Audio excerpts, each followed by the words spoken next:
Good day mga kabunguton, TV, Swertres.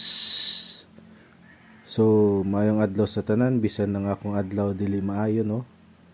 So, dito muna ako sa YouTube mag-upload ng aking numero, magbibigay ng aking numero kasi may nangyaring hindi maganda sa aking account sa Facebook. May nangyari kasi na nagka-violation kasi yung yung isang account, nadamay yung isa. Okay? So ang nangyari, yung isang yung naka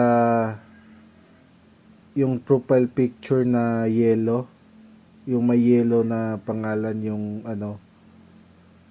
konti lang yung followers, yung 5,000 plus followers lang, nagka-violation.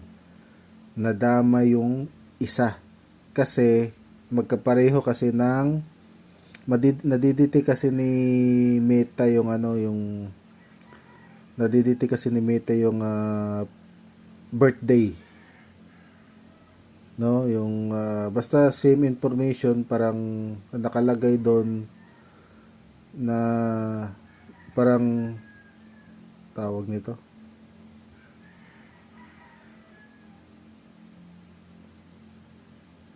yung isa nagka-violation, tapos nadite kasi na parang siyempre pareho kasi ng pangalan.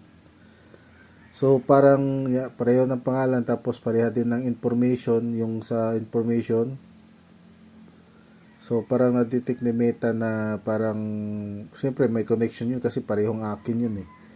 So nadamay lang yung isa. So ginawan ko naman ng ngayon, nag-appeal ako. So hopefully ma-okay yung isa. Pero kung hindi, pero sa akin kasi parang ang nakapanghihinayang sa akin kasi marami na yung 32,000 followers, marami nang doon nakasunod, marami nang naghihintay ng mga numero ko, no, mga update. Yun lang yung nanghihinayang ako kasi marami nang nakasunod doon. Sa side ko naman, parang hindi kawalan, sa totoo lang. May siya konti kasi yung nanghihinayang lang ako kasi marami na akong followers doon. Pero ang lang, yun lang yung ko, kasi nanghihinayang ako kasi marami na akong followers doon. Maraming gusto ng update, no, naghihintay, nag-aabang. Pero sa side ko naman, wala namang kung ano man. Yung knowledge ko sa pag-analysis, pag-compute, hindi naman matatanggal ni Meta yun sa akin. 'Di ba? Kahit anong mangyari, hindi matatanggal ni Meta sa akin yung knowledge ko sa pag-analyze, pag-compute ng numero. 'Di ba? Yun yung real talk diyan. Na kahit mawala kung worst scenario, mawala yung account ko na yun. Okay, kung mawala man yung account ko sa Facebook, hindi matatanggal ni Meta yung kakayahan ko, yung skills ko sa pag-analysis, kasi mananalo at mananalo pa rin. Di ba? So yun lang, baka magtaka kayo na parang wala pa akong upload, hindi nyo makita yung Facebook account ko. Nagka-violation kasi. Nagka-violation yung isang picture ko, yung isang profile ko. Nadama yung isa kasi same information kasi.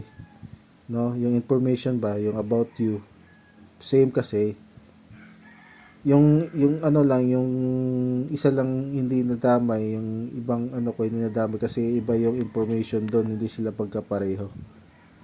Yan lang yun. Okay? So dito lang muna ako, suswerte. swerte ang naka-follow dito, naka-subscribe dito kasi makikita nyo kaagad. So, ang ibibigay ko dito, 780. Okay? 780. So, good luck.